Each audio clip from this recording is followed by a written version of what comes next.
Hello, everyone. Welcome to The Rise of Police Brutality, Individuals versus Institutions with Mike Handa, instructor of Krav Maga, a military self-defense fighting system. During this event, we will discuss the recent increase in cases of police brutality around the world, take a closer look at some of the ongoing conflicts related to law enforcement violence, and discuss how individuals can protect themselves when faced with the unlawful infringement of their civil rights. Mike Handa is a former member of the Krav Maga Global Association. He is the founder of Krav Maga Prague and Personal Security Secrets. Growing up on the Hungarian-Yugoslavian border during the Yugoslavian Civil War, he developed an interest in self-defense and weapons at an early age. He trained in various martial arts before enrolling in Krav Maga while working as a doorman in London's nightlife. After his son's birth, Mike dedicated himself to teaching civilian self-defense to adults and children, and most recently, he released an online self-study program called Personal Security Secrets. Welcome, Mike. Thank you for joining us. Thank you for the invitation. It's an honor to be here. It's a very interesting subject, and I look forward to discussing it. Yes, I think we're all looking forward to hearing your thoughts on this very pertinent issue in today's world. So let's get down to business. I have a series of questions that I'm going to ask you, and at the end, we'll take some questions from the audience. We've got 1 hour to dive deep into this topic, so we can just get started. Fire away. Yes, sorry. Oh, I just said fire away. Oh, fire away. I thought you said by the way. Okay. So the first question I have is, policing is one of the more easily justifiable roles in government and society, since of course its purpose is to uphold personal freedom by ensuring that violations either do not occur or result in appropriate consequences. However, in the process of carrying out this role, numerous incidents have occurred involving police brutality. What is your opinion on why there has been an increase in these incidents? I think the recent times with COVID just put everyone on the edge, like dealing with the increased stress in our lives and the added burdens. These restrictions just put people in a place that is unusual, increase their stress levels. Many people lost their jobs. They are unhappy with the situation. And that applies to everyone, because police officers are just human too, like everyone else. So they are affected the same way. And similarly, they may be experiencing difficult times as well as a result of the pressure from the government and the expectations from their bureau in terms of enforcing the regulations, as well as the resistance from the civilians in keeping these rules. Understandably, there is two sides to this argument. So I think generally people are on an edge. There is a lot of divide of opinions, mask, no mask, whether we should keep the distance and all these things. So it's creating a lot of conflict on everything else that's happening in the world, political, racial tension, etc. Definitely, a lot of fast changes happening really, by the day, it seems. So that kind of brings me to my next question. What role, if any, do you think the pandemic has played in fostering aggression against civilians? As previously mentioned, I think it played a significant part, because previously, while these incidents have occurred, but not as frequently as they started to occur over the recent year. So definitely, I think it put people on an edge, and it created a massive divide between individuals and institutions, hence the title of this talk, I guess. Yes. All right. Well, while it's true that only a minority of officers are involved in reprehensible behavior, this undoubtedly still reflects negatively on police forces in general. Do you think that government policies play a role in the increased militarization seen around the world? And by this, I'm speaking about SWAT teams in the US, as well as armed response units in Europe. I'm not sure if it is coming from a pressure from the governmental side or the militarization of the police, or whether this is just incidents of individual behavior or insufficient filtering during the enrollment process. And I would like to think it's the latter. So I believe that if police was provided with better training, if they were given regular counseling sessions on a weekly basis to be able to deal with the stress and the emotional trauma that they experience on the job, and if the enrollment process was more rigorous and there was better psychological screening, then less of these incidents would occur. I don't believe it is the government's incentives to use physical force on the civilians. Right. Okay. So that kind of leads me to my next question. So many large amusement parks, malls, and other public places use private security firms who are held responsible on many levels. Some argue that a private police force can be more accountable since they are personally and financially interested in ensuring that crime figures remain low. Do you think that the privatization of police forces could help to eradicate brutality and the abuse of power? This is a very interesting question. In the security sector, for instance, let's talk about a nightclub. If you run a prestigious nightclub and you employ security guards, you wouldn't have your security guards beating up your customers, how misbehaved they may be, because it brings a bad reputation to your nightclub. So instead, what they do is they restrain and control people. They remove them from the premises where law enforcement takes over the matter if necessary. But they wouldn't use physical force in terms of beating or using violent tactiques on the people, because it's not good for the people who are seeing it. They, it might ruin their night. Being involved in such an incident, even as an onlooker, and also is bad press for the nightclub, so to say. So in this sense, yes, they are financially invested by the means of the owner, and it's about the reputation of the nightclub. However, these actions also bring a bad reputation to the police force as a whole, even though it's only individuals or a minority of the officers committing these crimes.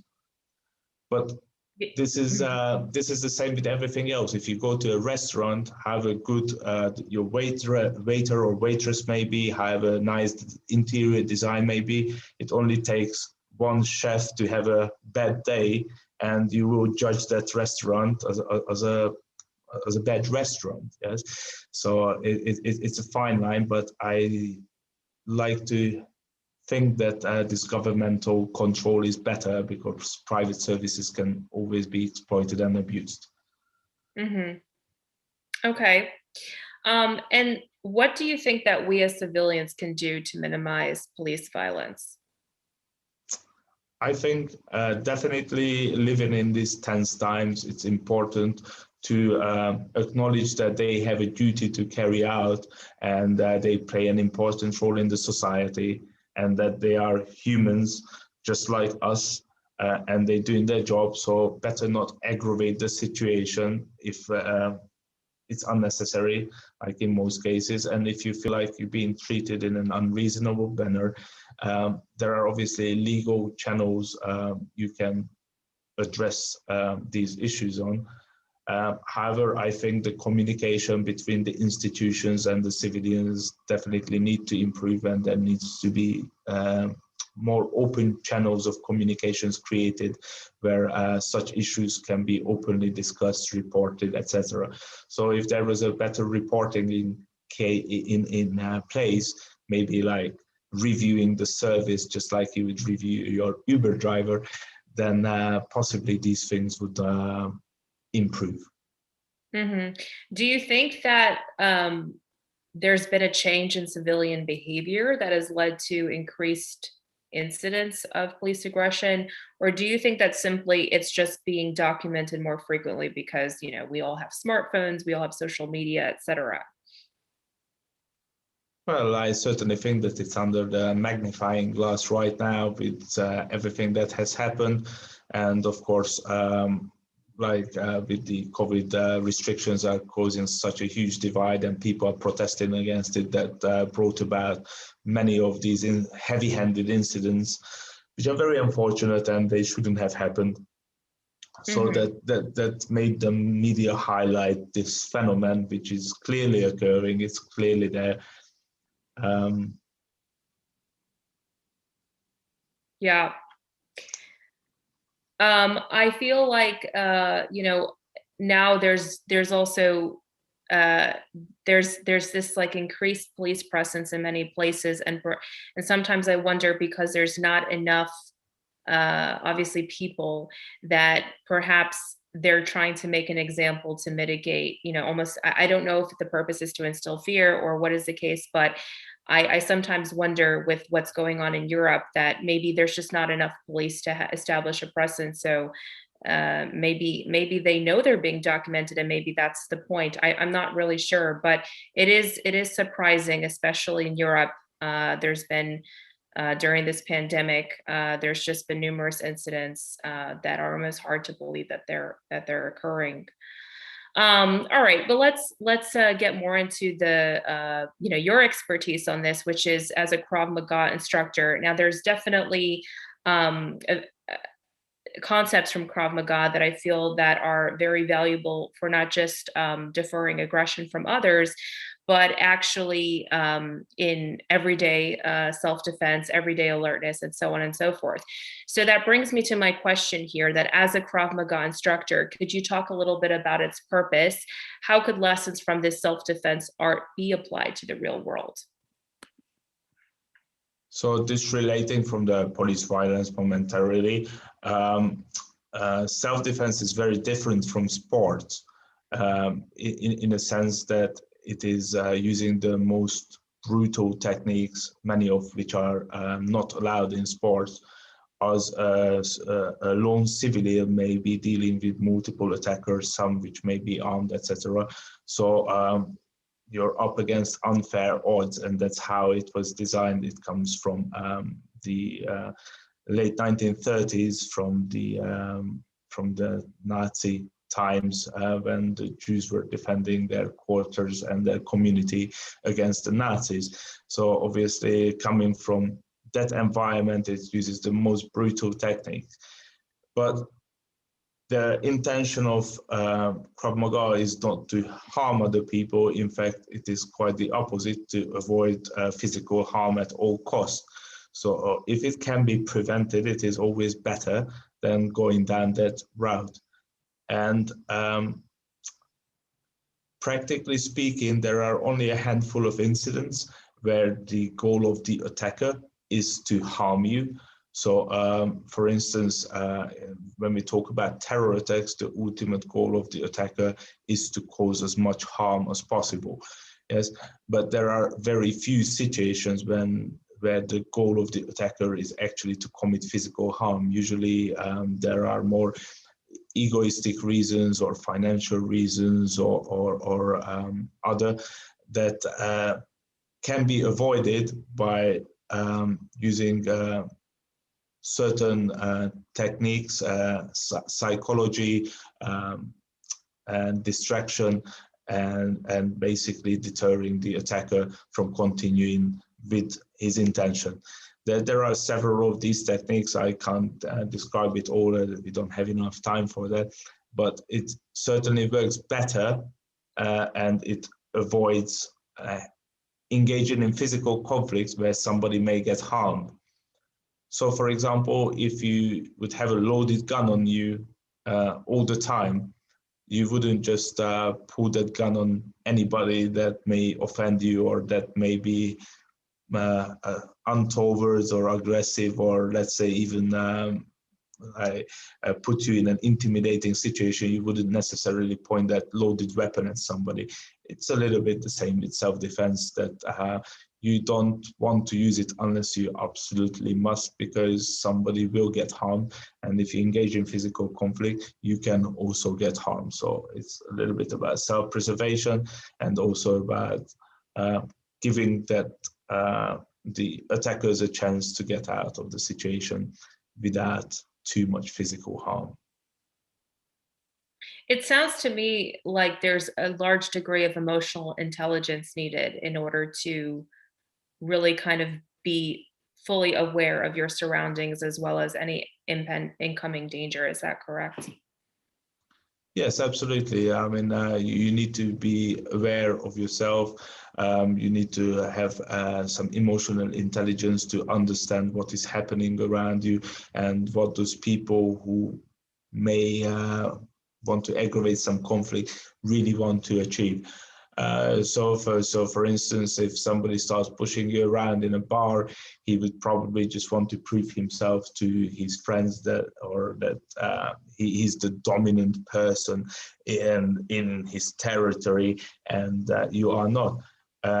Is that worth putting somebody in hospital or potentially paralyzing him?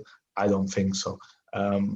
It's better to walk away from a situation like that, take a dent on your ego, and just leave it be, rather than cause potentially permanent harm in that person's health and go to court over years and possibly pay damages to the person. Yes, because if you look at it realistically, your life wasn't actually threatened. So there is no reason for you to engage in that conflict if you can solve it in an intelligent manner. However, if we talk about, for instance, a rape situation where a woman in an attempted rape situation, then there is a very real chance of physical harm. And yes, you absolutely must try to defend yourself and try to get out of the situation, because then we talk about self-preservation. Mm-hmm, mm-hmm. Yeah, very interesting. So what advice would you give to someone who is being threatened by police? To be polite, I think it's important to do not aggravate the conflict, to do not try to put more pressure on them. You don't know what's going on in their private lives, in their professional lives, what they may have been dealing with, especially in these recent times. So I suppose being polite and compliant to a reasonable degree, without being too cocky, just let them do their job. Treat them as you would treat a post office worker. Let them get on with it, and then that should prevent them from causing harm. Of course, I understand that some people may not agree with the current restrictions. I totally understand that, and I understand that they feel they need a channel to express this, to stand up for their rights, to stand up for what they believe in being right.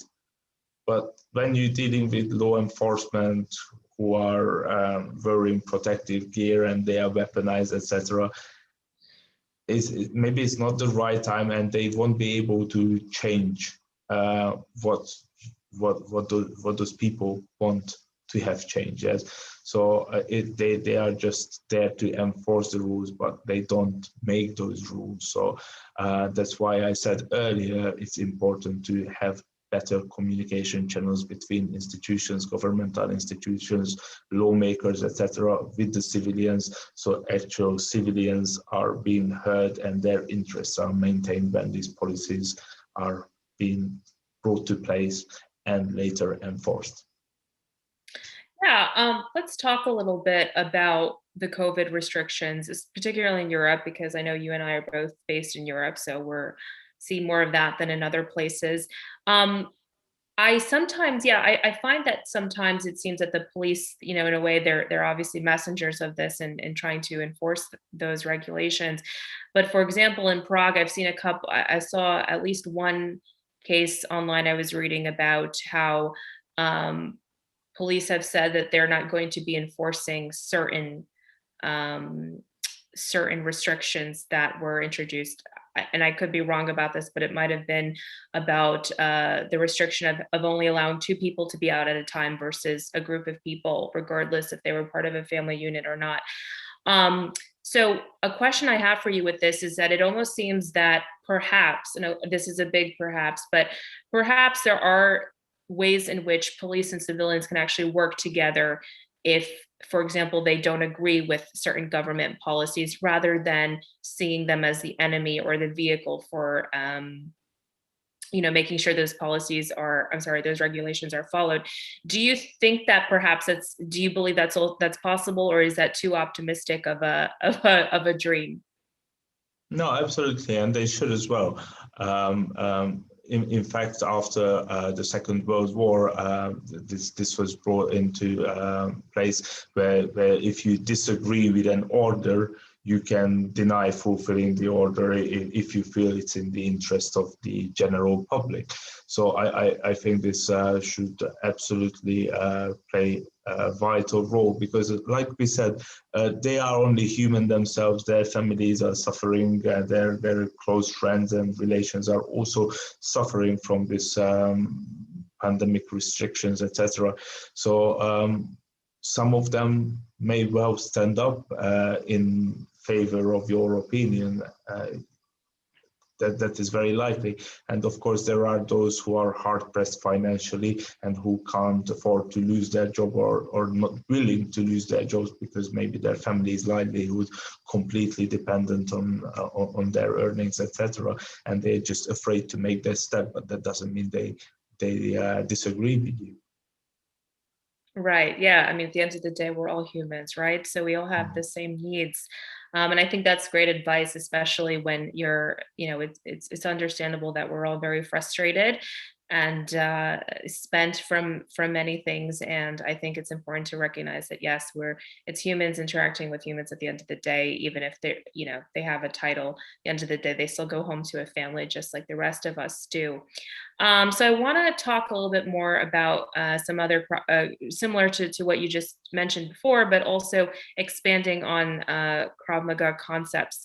So Krav Maga focuses, of course, a lot on situational awareness, that is being fully aware of your surroundings and orienting yourself before taking any action, if that's even the decision, right? So could you talk a little bit about how you can train the subconscious mind to become very alert of incoming threats before they happen? Sure. So the way we do our trainings is basically we simulate situations and we go through all the steps of the escalation. So whereas in a martial arts setting, two opponents face each other ready to fight, and they both know what's going to happen, in real life conflicts rarely happen like that. So one person or group of people would usually be going about on their business, whether that is drinking in a pub or whether that is going home from work, whatever, and then there is an assailant somewhere, and first he needs to approach, then he usually engages in some kind of verbal confrontation, which we call verbal testing, just to make sure that he selected the right victim who is less likely to give resistance and who will not cause them too much problem in carrying out whatever they plan to carry out. And then there is physical testing, and once you don't respond to physical testing, that is when they are likely to proceed with their plan. So we walk through all the escalation process, and we try to train people how to identify these potential threats and to awaken the reptilian brain inside of us, which has been responsible for our survival since the beginning of evolution. Hmm. That's very interesting. Could you maybe expand a little bit more of that on how you could apply that in by giving like a real life example? For example, someone's walking on the street. What's the difference between someone who's situationally aware walking on the street versus someone who isn't? What goes through their mind during this time? So, for instance, if you're experiencing your the moment inside your head rather than taking in the impulses from outside, then you're more likely to become a victim, because most of the attackers, or many of the attackers, they play on the element of surprise. So if you're not aware of what's happening around you, then you're more likely to be selected as a victim. Meaning that if you are walking down the street checking your phone, not knowing what's happening around you, who's around you, then there is a fair chance that you're gonna be picked.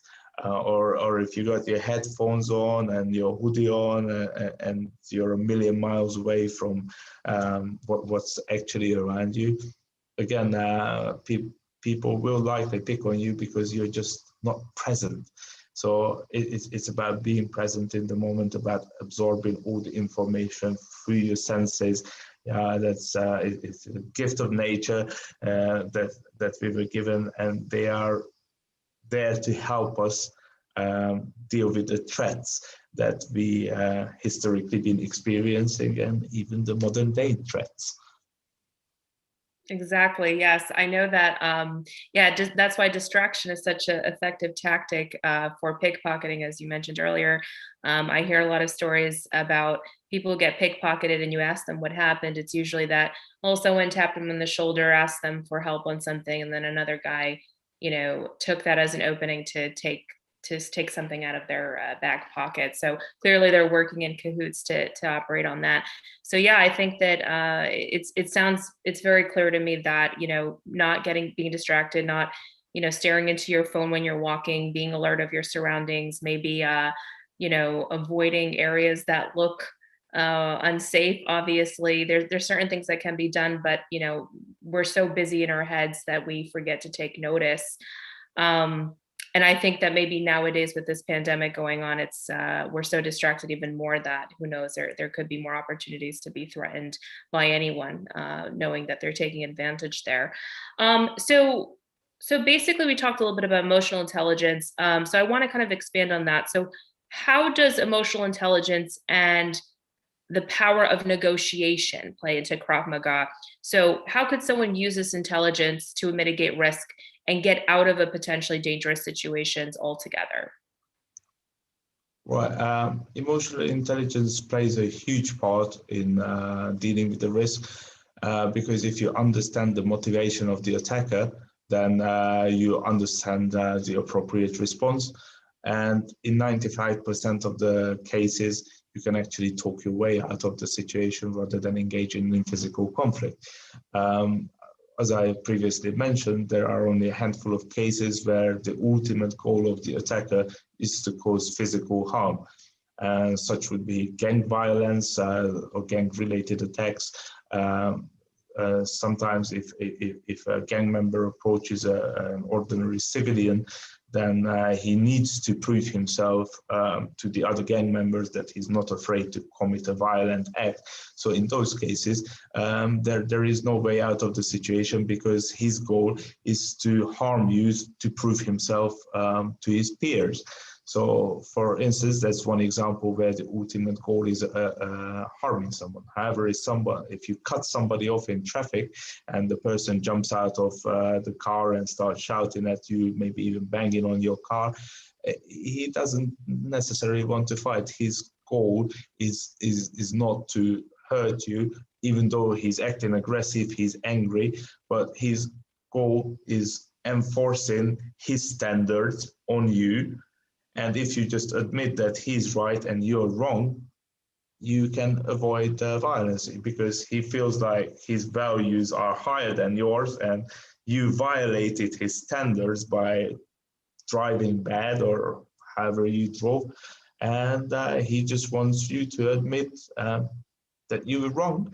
And he's trying to enforce this on you, and he's willing to use physical aggression and violence to enforce his standards on you. But that would be his last resort, because at the end of the day, we are civil. So if you can be humble, again, take a dent on your ego, maybe even if you believe you were right, you can avoid physical violence. It's unnecessary. But like it happened to actually one of my former colleagues that he got into a road rage situation, and being a Krav Maga instructor, he thought he was well, he didn't feel fear so much, or he wasn't afraid, and the guy smashed his window in, and a splinter of the glass went into his eye.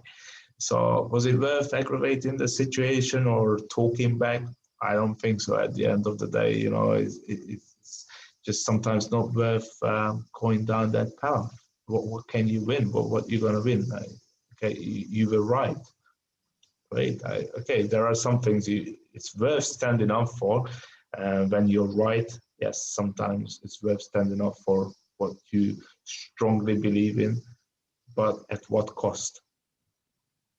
Exactly. I think that's really important to measure the ROI essentially on every action that you make or every decision you make in these situations, I should say.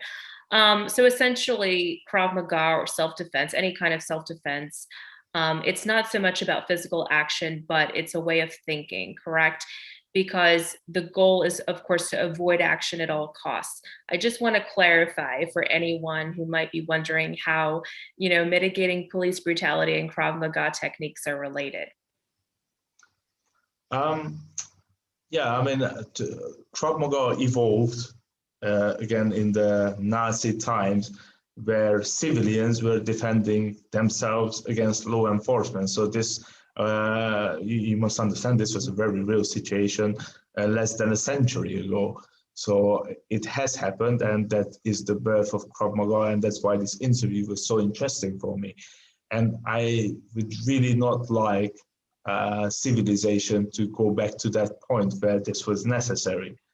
However, if it is, Krav Maga is the only self-defense system that involves dealing with modern weapons such as baseball bats, knives, guns, and the likes of them, even long weapons like rifles.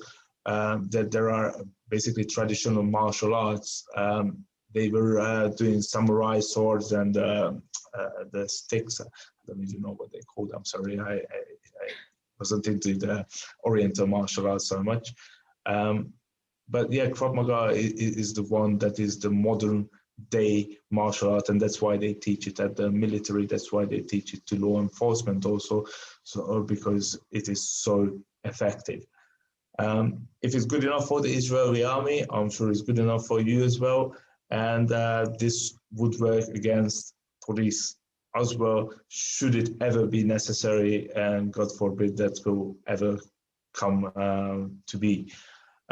However, there is a very interesting side to this, which I would like to mention, that Renzo Gracie, who is one of the leaders in the BJJ community, the Gracie family is the founder of Brazilian Jiu-Jitsu. He recently created a program called Lead Tactics, and Brazilian Jiu-Jitsu has been known as the gentle art because they don't apply striking, kicking, etc. But most of their techniques are based on joint manipulation, restraining people, and strangulations, chokes, etc. So because of such, because of the nature of Brazilian Jiu-Jitsu, he created this program called Lead Tactics, Renzo Gracie, which is aimed at law enforcement officers so that they don't have to use violence like punches, strikes, batons, etc. on civilians, but they can just apply restraint techniques without causing too much bodily harm. So I think this is also a very good way to go about it, and I would highly recommend to any law enforcement officer who is listening maybe to look into this Renzo Gracie Lead Tactics. I'm not an affiliate of this, or I'm not part of this program. I just want to state, I just think it would be a really valuable training program for the police forces to minimize physical violence inflicted on civilians, even if the situation is stressful, even if they face resistance, even if the civilians are acting violent.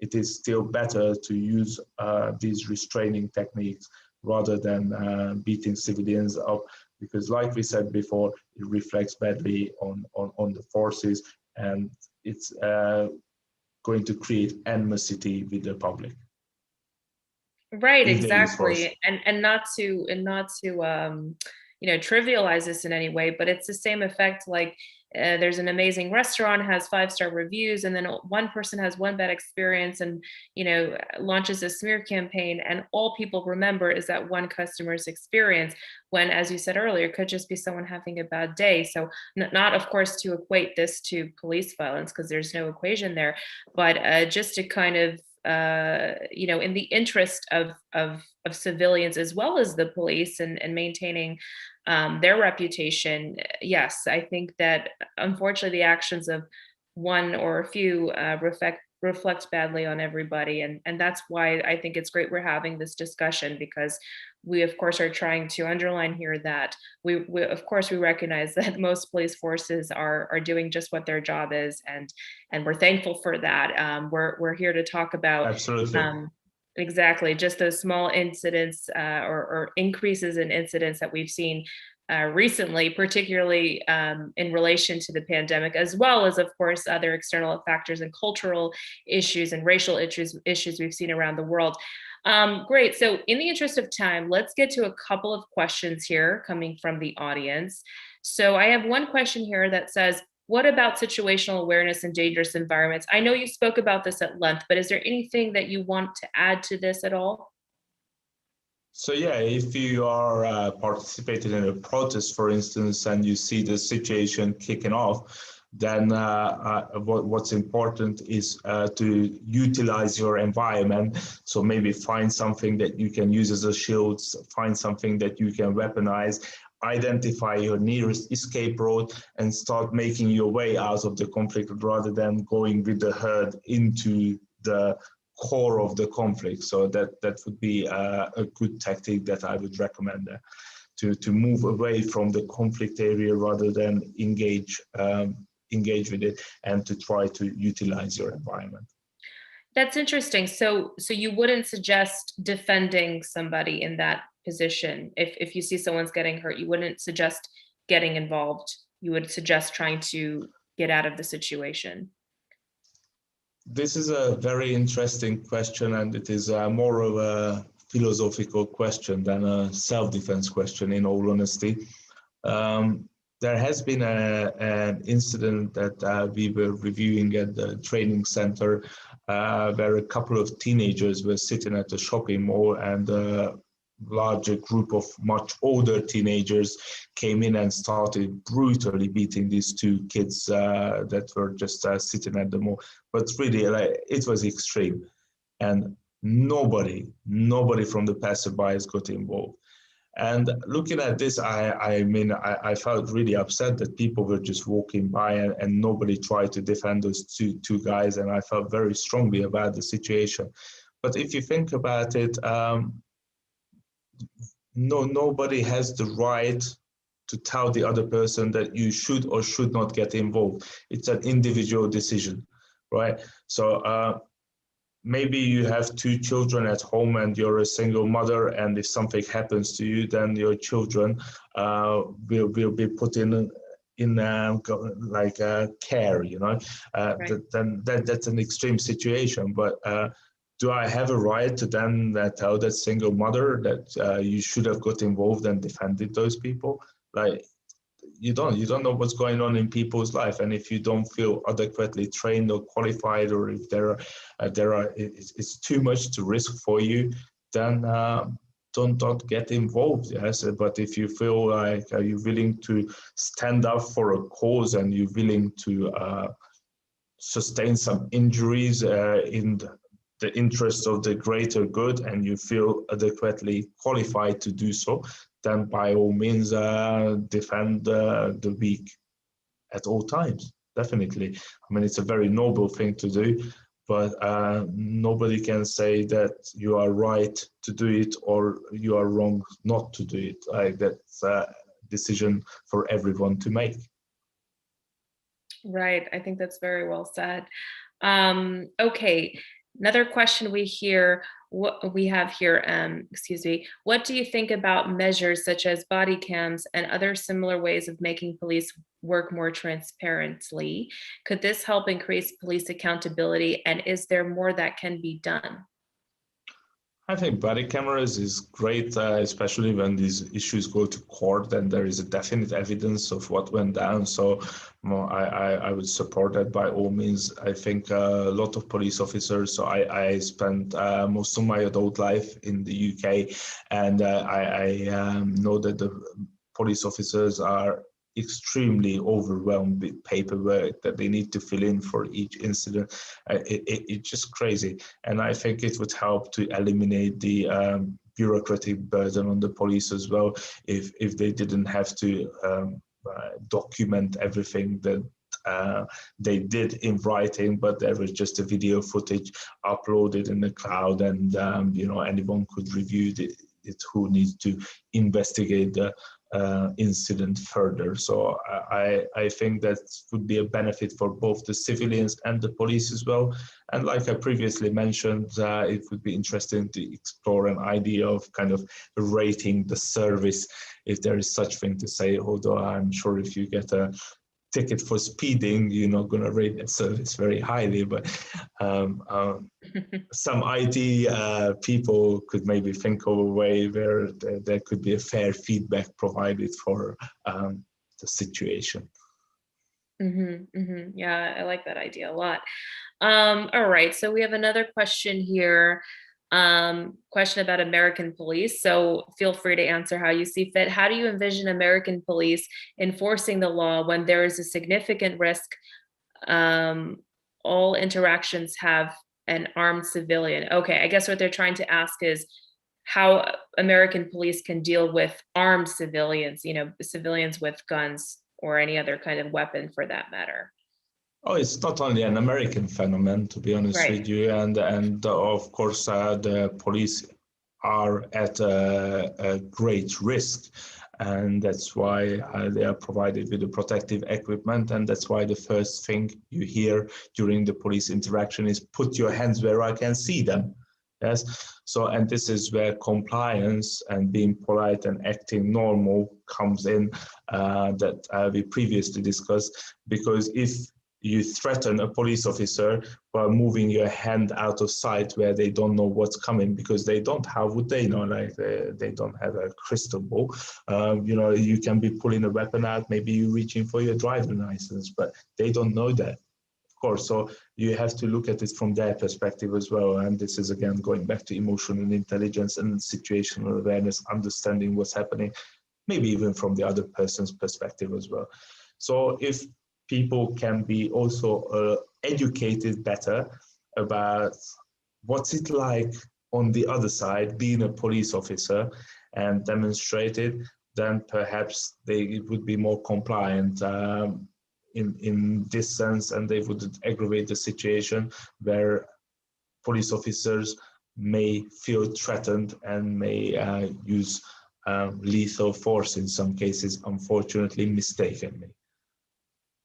Right. Yeah. Kind of reminds me of what you said earlier. Just, having increased communication and transparency in general would probably mitigate a lot of these issues, because it seems like not just in dealing with police against civilians, but in any kind of altercation, it probably stems from miscommunication or misunderstanding or the perception of a threat over someone else that may not exist. So anything to provide more transparency would definitely, I think, be welcome for both sides in this situation. Yeah, I think this us versus them rhetoric needs to change, and we need to just build communities and bridges and relations between each other, because at the end of the day, we all share the same land. We have a lot in common, and they are just people also. And once we have these relationships, then probably we have a better understanding of each other as well. Therefore, these incidents are less likely to occur. Hmm. Definitely.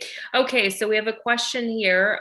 What is the situation like with policing in Prague during the pandemic? To what extent has interaction between police and the general public increased over the past year? So, for those of you who may not know, Prague in Czech Republic, of course, because I think there's Pragues in other parts of the world too, but we're talking specifically the Czech Republic. So, what are your thoughts on that?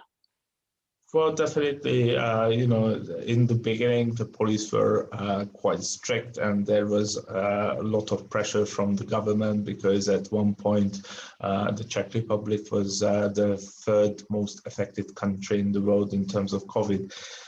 So there was a tremendous amount of pressure on the government to reduce these numbers. So they instructed the police accordingly, and at one point, I mean, up until 2 weeks ago, we weren't even able to leave the county borders. There was like patrol on the county borders, and you were fined if you attempted to leave the county. So on the streets, they were coming up to people, telling them to put on mask if they weren't wearing them. Yes, they were stricter. Yes, they were harsher. Yes, they were under a lot of pressure. Yes, the civilians were mocking them for enforcing these rules, and I know personally that many of them did not feel comfortable doing so. Again, they had a job and they were under pressure, so it's hard to take sides in this. I mean, this is why I say you just need to communicate better with each other. Yes, definitely. Could you talk a little bit about the one incident, if I recall this correctly, where there was two police officers who took a father into custody in front of his kid for not wearing a mask, and if you know anything that happened to those police officers afterwards? This was in Prague, yes. Yeah, that's right. The two police officers, it was not exactly in Prague, but it happened here in the Czech Republic, and the two police officers have been suspended. For those of you who don't know about these incidents, it was actually posted on my Facebook page, on Krav Maga Prague's Facebook page. So the man walked out of a bakery and took his mask off. The street was almost empty, and these police officers they started exercising their power, perhaps a little bit not a little bit, but unreasonably. The man refused to even identify himself. Later, the police justified the situation that they didn't know whether he even had the right to be with the child or who he was to the child. But clearly the child was very distressed from the whole situation, and he was calling him dad. And it's very disturbing to watch those scenes. I think the police was clearly wrong in that place. This is one of those situations you have to know what is worth pursuing and what is not. And maybe restraining a father in front of an infant is not worth pursuing over a mask that we didn't have to wear a year ago, and we probably won't have to wear in a year from now. And so he wasn't endangering people's life, or he wasn't like a criminal element. And clearly it was the child's father. The child was emotionally attached to the man based on his reaction. So if you understand that, then why put an infant under such trauma? I think this is where the screening in the enrollment and the better training comes into place, I think. Definitely, yeah. Children have enough to deal with nowadays, I think. Absolutely. I wouldn't like to grow up in this situation. I'm happy that Yeah, experiencing exactly. this as a grown-up. Exactly. I'm with you there. All right. So we have another question here. Furthermore, do you think that it's inevitable for increased interaction to lead to an increase in tension? An increased intention? Intention, yeah. So I guess what they're trying to say is, do you think that it's very likely that the more interaction civilians have with police, whether it's positive or negative, it will no doubt lead to an increase in tensions. So I guess a perceived Or threat to in tension, tension, yes. yeah, definitely, yes. I mean, who would want to live in a police state?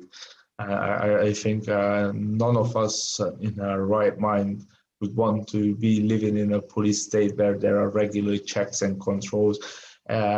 We've fought for our freedom for years, and I think it's in our nature that we all just want freedom. So that definitely, I think policing needs to go back to dealing with outright criminal activities and just leaving civilians to be. And Yeah. this is where COVID plays a big role, actually, because otherwise civilians were left alone in most cases. I mean, apart from some isolated incidents, and but now the police are forced to, you know, deal with the civilians more, or to enforce these rules like keeping the safe distance, wearing the mask, not going here, not doing this, not doing that. So that's why these measures are very restrictive, and that's where the tension stems from. Mm-hmm, mm-hmm. Yeah, definitely. I think everyone in Europe has reached a point where they don't even know if they're following the rules or not because everything is changing so drastically. So I think in general, everybody's already very uneasy, regardless of what's allowed and not allowed. All right, we have a specific question here about do police officers in the Czech Republic have body cameras? I think no, but do you know if they do? I know they have dash cams. I'm 100% sure about the dash cams, and I think certain units, possibly the armed units, the municipal police, they have body cameras as well, or at least one of the team members would have body cameras also. Whereas like the civilian police, or maybe like the traffic police, they don't necessarily have body cameras. Mm-hmm, mm-hmm. Okay. Um, then we have a question here. How prevalent is the knowledge of Krav Maga among law enforcement? Do you know of any police officers, for example, who know about Krav Maga or are influenced by Krav Maga concepts in any way, shape, or form? Oh, absolutely. Like many police officers train Krav Maga. I mean, here in the Czech Republic, they had traditionally they had a different self-defense system called Musado in the police forces that they were practicing, which was kind of like a variation of Sambo, if you guys know, or kind of stemming from judo that the police officers were learning, but a lot of the police officers caught on to the modern trends, and they wanted to enhance their techniques. So they enrolled in Krav Maga training, and I myself have trained with several police officers indeed. Yeah.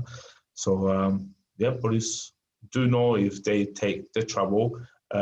Here in the Czech Republic, it's not compulsory to train Krav Maga in the police, and in the academy they still teach this former martial art Musado at the moment. And do you know if have you noticed yourself, those police officers who have trained with Krav Maga concepts, have you noticed a change in the way that they police, the way that they do their job? Well, I haven't interacted them as like a civilian and police officer. We interacted as training partners, and that was definitely a fun experience.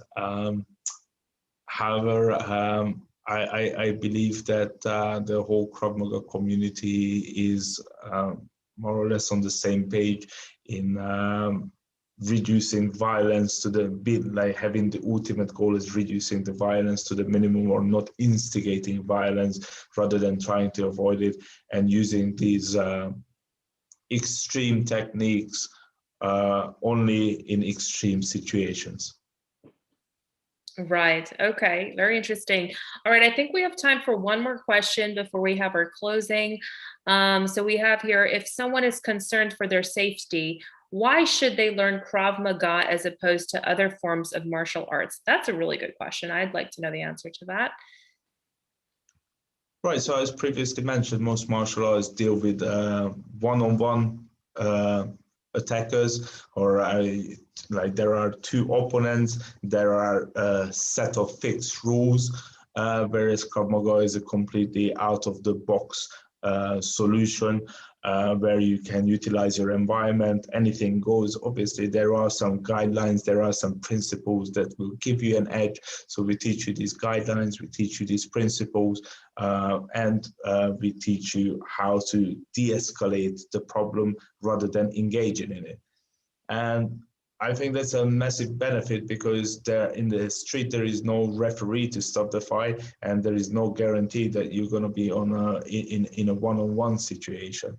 So this is very practical knowledge coming from a real life environment, and that's why I've chosen this myself. Honestly, I was kickboxing.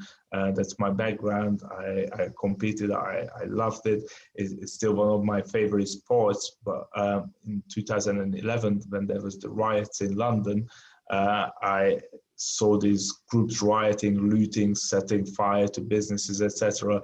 And I thought, like, wow, like, you know, if you ever have to engage in a physical conflict with these guys, like, kickboxing is just not going to cut it. And I started looking into military self-defense systems, and then I discovered that this is what the Mossad and the Israeli army is learning, who are constantly under threat, and they do a pretty good job at defending themselves. So I enrolled, and then I discovered that the roots actually go back to Slovakia and defending the Jewish quarter from the Nazis. So there you have it. Yeah, so you would say it's the most real world form of self-defense to learn. So it has a great value in learning, not just for your own development or your own athletic proneness, but actually for real world survival, correct? That's right. That's right. And it's one of the youngest ones as well, I would say. I mean, BJJ is also a younger form of martial art. However, that's more of a grappling sport, where you mainly engage with your opponent on the ground. Again, it's a one-on-one kind of situation. And in a self-defense situation, I wouldn't recommend taking anyone to the ground, because if there are multiple attackers, you're extremely vulnerable when you're on the ground. So it's better to solve the situation by standing up.